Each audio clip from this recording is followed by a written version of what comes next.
Welcome everybody to Monday Night Live. This week I have a whole lot of tips. I was going to say a smorgasbord of tips for you from some of our regular viewers, some of the regular people on my newsletter. So I'm going to share my screen and we're going to get on with the tips. These are atomic tips for 2022. They may be things that you already know, but the real question to ask yourself is, do you do them? And if you do them, do you coach other people? Do you mentor other people, younger people, people who could really do with an insight into some of your wisdom? So here we go with a bit of screen sharing, and we should be there. So is my screen sharing atomic tips, Monday Night Live with Derek Arden? I think it is. Yeah, give me a nod, somebody. Thanks, John. So the first tip is this one from John Baker, and actually it's so relevant at the moment that banter isn't always funny. So with a lot of things that have been going on, a lot of not very good things for 2021-22, but went on in the 20th century, people have been blaming banter. And as John says, you don't know how others took your comments. You never know, do you, how other people take those comments, which makes an awful lot of sense. Clearly, banter probably isn't funny. Having to say it's only banter means it wasn't, which is an interesting comment, John. I'd be interested in your views on that. And clearly laughing together is important for a good team. So working together. So I think that's a fantastic tip, and banter's got to be very careful. But what do you mean saying it's only banter means it wasn't, John? I think, well, the first thing is that every good team that any of us have ever worked in, there's been a certain amount of camaraderie, a bit of joking between people in the team, which is absolutely essential. And we can call it banter, we can call it what we like. But I think when I start hearing people say, oh, no, I didn't mean that, it's only banter. When people start defending it as banter, well, actually that means it wasn't particularly funny, because immediately somebody has been hurt or certainly not motivated by it. Let's put it like that, hurt, pushed out to one side. So I think the key thing is, if you find yourself mentally or physically defending it, oh, it's only banter, then it wasn't banter, it was rude, it was upsetting. Great tip, John. Thanks for that. Tip number 2 is from Paul Coleman in the Turks and Caicos Islands. And Paul says the management of risk is not just for risk managers. Absolutely. And of course, he says it's everybody has to manage risk, but it's for business managers, it's for leaders. Compliance these days, which is Paul's specialist area. And of course, internal audit. So we should all be thinking about risk, whether it's risk in what we're doing. People are being spoofed all the time with emails. I keep hearing about people falling for it because they're getting more and more sophisticated all the time. And Paul, have you got anything to add to that for us? Yes, I could. Thanks, Derek. I hear this so often that people blame compliance for so many things. Now, I'm having a bit of difficulty with the sun. I'm sorry. I'm not showing off really, but the sun is very bright in my window at the moment. But no, there's so much talk about compliance, and that we can't do this because of compliance. Well, that is not what it should be, because the business owners are the ones who carry the risk. They've got the capital in the business, so they carry the risk, and they can't rely. They can be informed on the likes of compliance. And the other point that I really like to stress, because that's not really understood, is that when we talk about risk and risk events, it really has to be measured against objectives. It's not Mr. Negative, as I've heard so many times, and seeing the pot half empty. It's you have your business objectives, and what you are really saying is, as an owner of the business, well, what am I trying to achieve? And that's when it becomes a real decision. What are my objectives? Absolutely, and it's just so important. It's become such an interesting issue at the moment. As we know, there's that interesting thing called bad blood going on in California, which we'll talk about on another session, where this lady Elizabeth I forgot her name now. Anyway, she's in court for conning all sorts of people who didn't appear to manage the risk. They said we spent 100 hours doing due diligence on this company, Theranos, and they obviously didn't. Anyway, moving on to the third tip, comes from Martin Bale, who couldn't be with us tonight, but Martin's been on the chat show from the very beginning, and he says, be yourself. Don't pretend to be someone else. And this is a theme that's been coming through all the time from your tips and ethics and really important issues like that. Be honest, be trusted, be liked, and be prepared. So thanks for that tip from Martin. Now we come to Will Kintish, who's the networking expert in the UK. When you don't ask enough questions, people might think you really don't care to hear what they have to say, and listening skills are really, really important. And the quality of the questions determines the quality of the answers you got. And Will, have you got anything to add to that? Bottom line, Derek, when you do ask, you make the other person feel very special. I think we just about heard you there, Will. I'm back to the slide. Yeah, okay. Oh, sorry. Hold my, okay. I think what you were saying there. What I was saying is when you don't ask, you don't really care. But when you do ask, you make people feel very special. My life changed when I went on a Dale Carnegie course. You'll all nod at me when you know him. And one of the many timeless quotes he came out with was, the most interesting people we ever meet are those who are most interested in us. And I don't know whether you have the same experiences as me, but on most occasions when I meet people, I feel as though I'm taking over control of the conversation. Not that I want to, but if I don't ask them questions, nothing happens. Whether I go hiking with new people or whether I go into a room, if I don't ask a question, then they don't seem to want to ask me anything. And what does this mean? Will Kintish's 4-question rule. If I go to a networking event, and I'm delighted to say I'm beginning to go back again, if I ask somebody 2, 3 questions, I then begin to think, hang on, this isn't a conversation builder. This isn't building relationships, i.e. networking. This has turned out to be an interview. And when I get to the 4th question and they haven't asked me anything, do you know what I do, everybody? I dump them. They go in my rude category.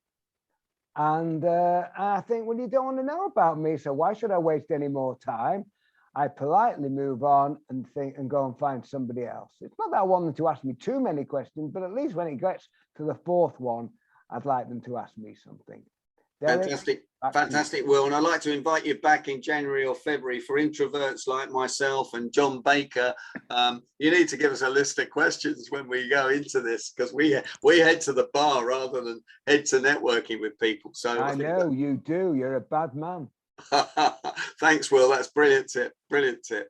Now we move to Martin Cairns with a similar tip about the quality of the questions you ask will determine the quality of the answers you get. Absolutely right. And we know that most people don't ask very good questions. And if they do ask very good questions, they ramble on. So number 2 is don't go into a customer service role unless you have an innate instinct for it. I had to think about that one a little bit, but I can see that that's absolutely right. And then number 3 is avoid undervaluing yourself. So Martin, have you got anything to add to that, please? Yeah, I just thinking of one example of the customer service role. I was an assistant manager in a branch in Nottingham. And I went out to get in a bank branch, was that? Or was in that a bank branch in Barclays branch in Nottingham. And I went out to get a sandwich at lunchtime. When I came back, the queues were out the door, and there's one of the tills was one of the cashiers hadn't pitched up, and she had 2 jobs. She had to do regular payments and stepping on the counter when it was busy, but she hated being on the counter. She hated dealing with customers, and the queue was going out the door. So I had to have a quiet word with her and say that, you know, as soon as there was a problem, she must go straight to the counter. which she did, but the look on her face would tell you that she didn't want to be there. So she could go on any sort of training course you wanted to put her through, and she just did not have an instinct or a leaning towards customer service. Barclays many years ago spent £3.5 million training people on a customer service project, and I would advise them to make sure they recruit people who want to give good customer service and don't need to be trained to do so. I remember just a quick one on the banter.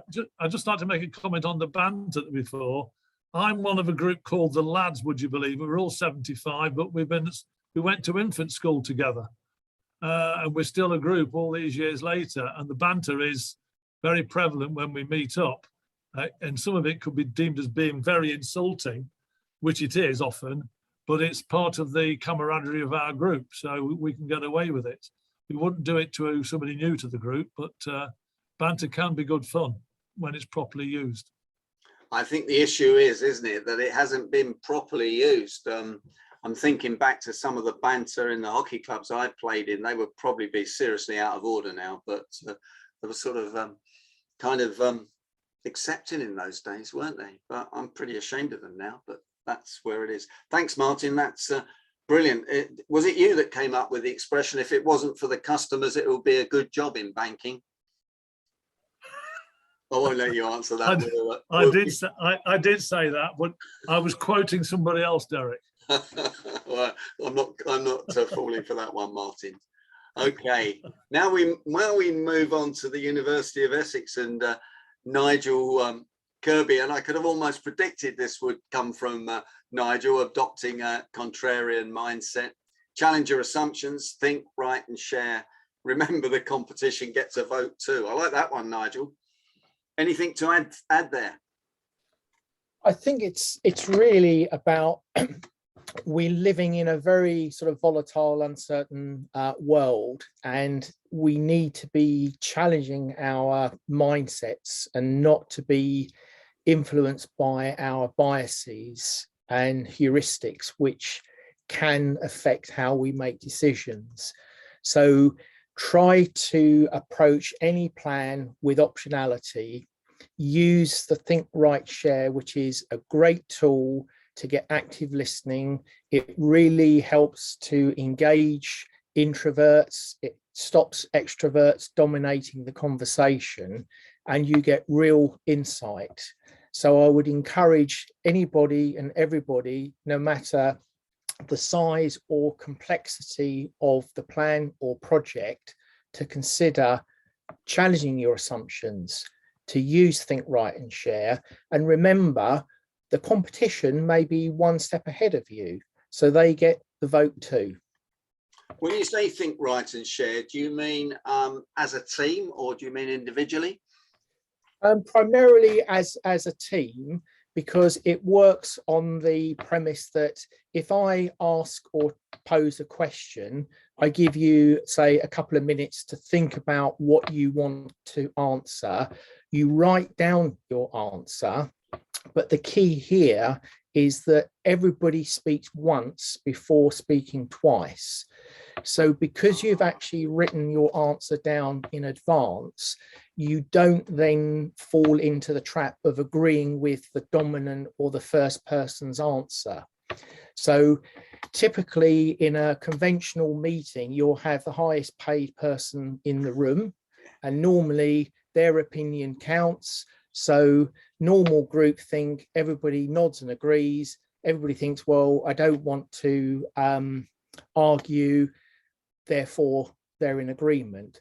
This way, people are actively listening to what people are saying, taking in what they're saying, knowing that when they have their opportunity to share, everybody else is actively listening. But it helps people to articulate the problem, but to share the problem. And for most organizations, it's the wisdom of the crowd, because why ask somebody who is going to dominate and be very opinionated, because you can almost predict what they're going to say. Sometimes, and in most situations, It's the group's opinions that collectively contributes to the answer. That's a great tip, and a real structure. I went to two lunches last week. One cost me £93 and the other one cost me £23, and they were both for people that used to work in Barclays. Guess which one I enjoyed the most, and guess which one, and guess why that was. Because the £93 one, everyone had an opinion and everyone was shouting, and I just sat there and curiously looked at them and took a few notes that I can use later on. Thanks. This is why Think, Write and Share is really engaging for so many reasons. Yeah, I'd like to have gone around the table and controlled the whole thing so everyone had a minute, but like you do with a mastermind group, etc. But there we are. Brilliant. Thank you. On to the next one, which is from Jill English. We're all different. Well, that's true, but we do need reminding of that sometimes. And not everyone shares our knowledge or views. How valuable is it to appreciate that? I thought that was a great question, Jill, and I sat there thinking, yeah, it is. And get me out of the way to make more space to learn what the other person thinks. And as you can see, I've made the font bigger on me just to concentrate on that. And it comes back to Will's point. It comes back to the point out of Dale Carnegie, isn't it? It's not about us, it's about the other person. Jill, anything to add to that? This kind of it's been a bit of a spin-off from listening to John Baker talk about introverts and just listening to Nigel as well, that we kind of think everybody has the same opinion as us, and it can be very tempting to second guess what somebody else is going to think is important, and we don't know. So it's a very good discipline to be prepared to accept that because the other person is different, they might have a different view, they might be able to, something else might be important to them. So shut up, ask the question, thank you, Will, and see what it is that really matters. And listen acutely. Yeah. We all think we're good at listening, but actually we're not as good as we think we are, in my opinion. In my opinion as well, Jill, because we really do have to focus on listening, don't we? Really, really carefully. And most people don't, they get distracted. So yeah. Okay, thanks, Jill. And to the next one, which is Mary Casson. And you can see that my background's a picture I took in Swanage, because there's a bench there, which someone put a sticker on saying the happy bench. Sit here if you don't mind someone stopping by and saying hi. What a brilliant thing to do. I thought that was, so I had to take a picture and put it in the background. Today is the first day of the rest of your life. I think that's just one of the greatest sayings there ever is, and if you can say that appropriately to somebody whose life's changed a bit, then and they get it, and I know you have to be really careful how you do it, it's absolutely right. So we're onto the more motivational side of Monday Night Live today. Look on the bright side, take time to smell the roses, and the longest journey starts with the first step. Are you a philosopher, Mary? Because I think they are brilliant. But anything else to add there, Mary? No, I don't think Mary's either muted or she's left after me putting that slide up. So, or maybe it wasn't even your slide, Mary. Maybe I got it muddled. But I'll move on to the next one now, which is from Elvira, who's not with us either. I think Elvira's got a new job in London. She's traveling an hour each way on Southwest trains. That's if the trains are running. But she talked about well-being, spend time with your loved ones. Well, you know, that's just so obvious. And it's just one of those things that we don't always do we? We don't have enough time, and we don't spend time with those people. Keep exercising. Have meaningful projects. Having a purpose has always been one of the most important things about goal setting, and take a time out to recharge. And in fact, that's one of my favorite benches where I sit and recharge sometimes. It's on the jetty in Swanage in Dorset. I'm often down there. I've been down there at 4 o'clock in the morning once when I couldn't sleep. How sad's that? I wasn't sure who sent this one in, actually, so I apologize if it's someone on the show, but be happy, it's the road, not the inn, which is one of those, which is the saying from Cervantes, the Spanish philosopher. It's the journey, not the destination. Enjoy the journey, stay present. After all, the present is a present. That wasn't yours, Mary, was it? Did I get muddled up there? I had a feeling I got muddled up with your tips, but that was all in the rushing around with the emails getting lost. No, that wasn't mine. That wasn't. Sorry, really. I lost my link earlier. Okay. Have you got anything to add to yours? I can go back to it. Well, the only thing I would add is that I did think of wake up and smell the coffee, and then I thought no, because that's sort of energizing in a way. And what I really wanted there was that you actually took time to enjoy the surroundings that you're in.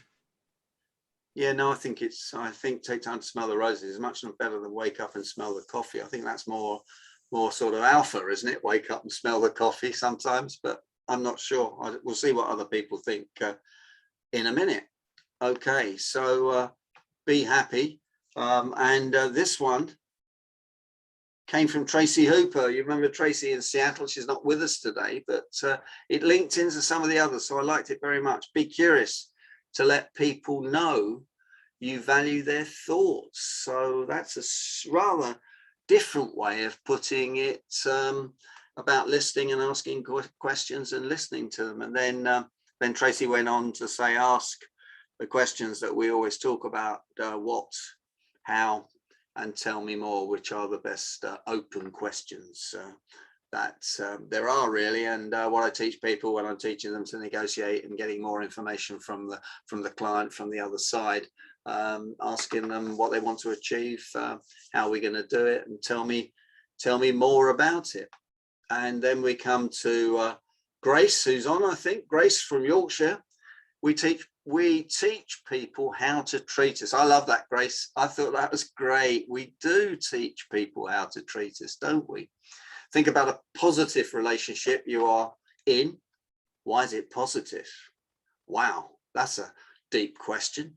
What part, if any, have you played in creating that positive relationship? And what would you need to do, or more importantly, stop doing, to make other relationships as positive? You got a comment on that, Grace? I think it's brilliant. No, nothing to comment. I think it's quite self-explanatory, but the difficult bit for a lot of people is the statement, we teach people how to treat us, be it good, bad or indifferent. We sometimes forget our parts in the creation of that. And a lot of it's informed by our upbringings, our belief systems, whether we defer to authority, whatever it is, we have a part to play in how we are treated. And that's why we teach people how to treat us. And do we teach people how to treat us in a very structured organisation like the NHS? I bet you spend some of your time trying to manage people upwards, don't you? The rule applies to any given relationship, and a relationship is in the loosest sense of the word, so be it organisational or personal. And there's a framework within each organisation with how things are done, but as a lot of the people on this call be aware, that most organisations are doing that informal network as opposed to the formal, and it's how we choose or not choose to understand how organisations work, how decisions are made, whether we choose to network or not, whether what rules we do or don't follow, all of that plays a part, being it structural or otherwise, and all of that informs how we're treated. So Will often talks about networking and be curious about other people. If you apply that in the business context, knowing what someone's trying to achieve operationally and thinking about how you can help them achieve that will inform how you're treated, because you'll be seen as an asset and someone key to having around the table. But if your only engagement with them is round the room and you haven't done the preparatory work when you're around the table, then you're less likely to be contacted and less likely to be part of the inner circle when decisions and such are being made. So be it personal or professional, there is, I think, a lot of truth in that we teach people how to treat us, be it good, bad or indifferent. Thanks, Grace. Love it. Love it. And then we come to Godfrey. Be prompt, be curious, and be kind. Treat people with respect. Be curious again. It's a fantastic word, curious, isn't it? Curious about people. Where are they coming from? And of course, Godfrey's usual one, which is just so important, aim to get paid fast. cash is king. So many people I come across, they don't send their invoices out on time or beforehand, and I get caught by that one as well. And Godfrey's joined us from his overrunning meeting. Are you there, Godfrey, to add anything? Hello, everyone. Lovely to be with you.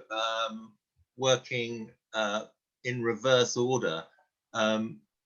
Cash, we often forget it. We confuse cash and profit, and they are very different, as most of us will know. And don't issue an idle threat. If your terms of trade are 7 days, follow up in 7 days. Don't just let it drift to 14 days. Otherwise, you might as well have 14-day terms of trade. So always follow up. And one rule that we always had in our company was the first job every day, issue an invoice. It gets you psyched up and in the right mood. So that was cash is king. We, in COVID, have depended on cash. We've dipped into our reserves. How do we build reserves is another subject, but this is what we really need to focus on in business.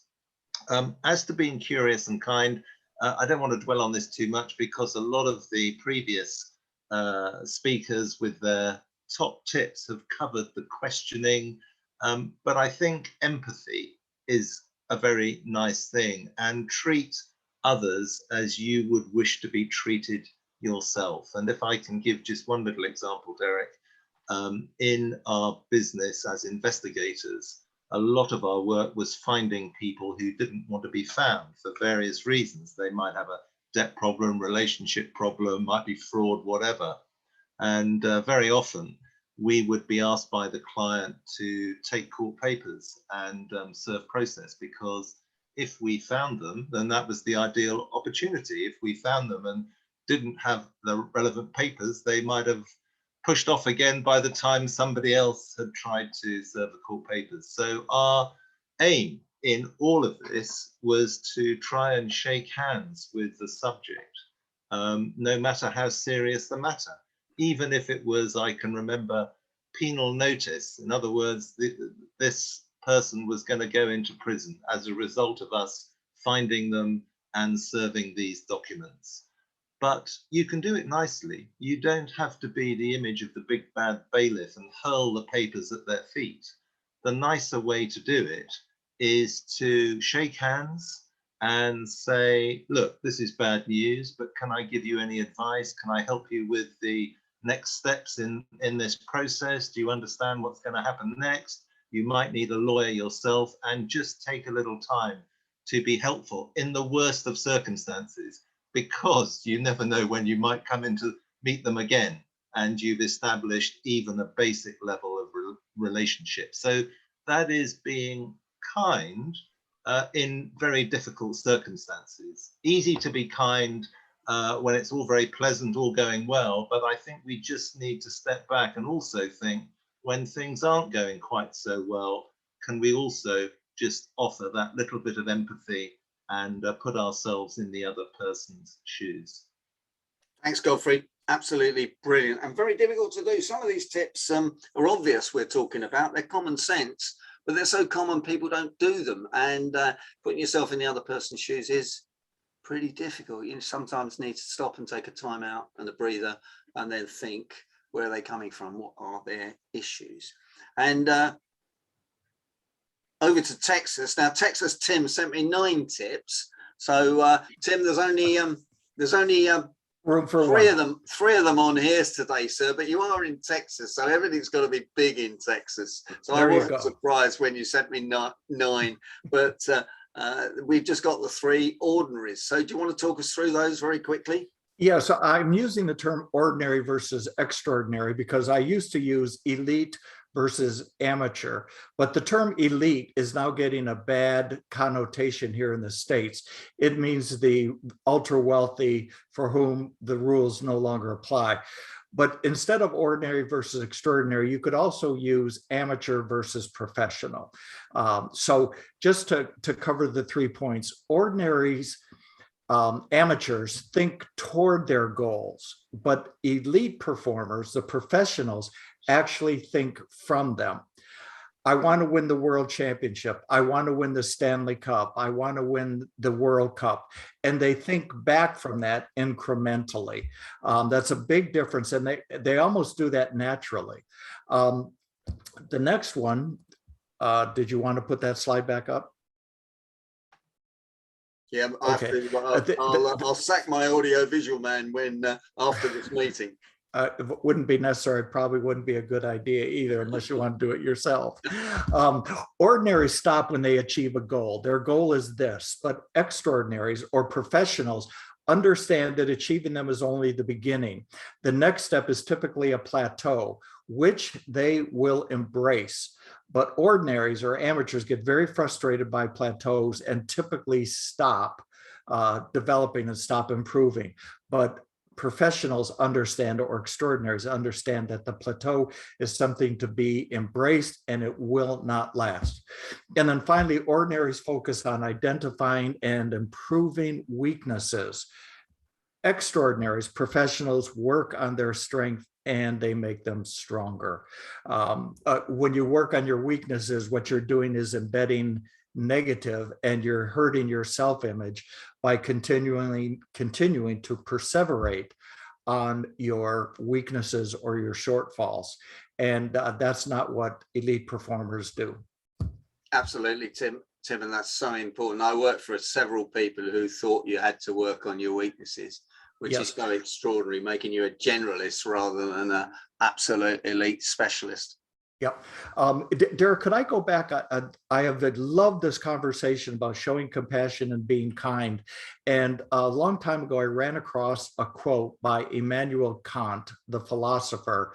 And he said, recognize the sovereignty of someone, of another person, to be different.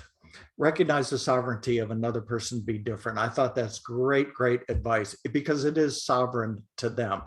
The second thing, when we're talking about banter, I love that talk.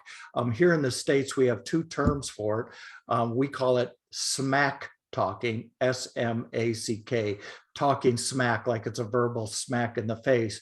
But the one that's very popular when you're talking about an opposing team, like if I was Liverpool playing Arsenal and the other team, the Gunners, were talking, and we would call that chirping. Chirping is what little tiny birds do. All right, big birds don't chirp, but little tiny birds chirp.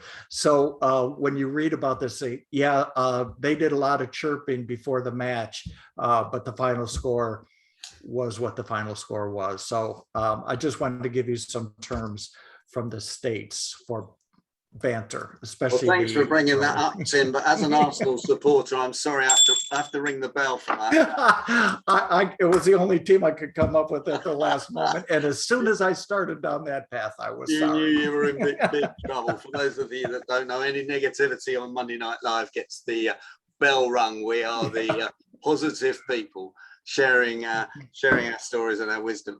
I think we got one slide left, and that's from Angie, my graphic designer, who sent me this one saying, don't ruin your newly created slide deck by changing what the designer did. I changed a couple of the colors. I don't think I've got any color sense whatsoever.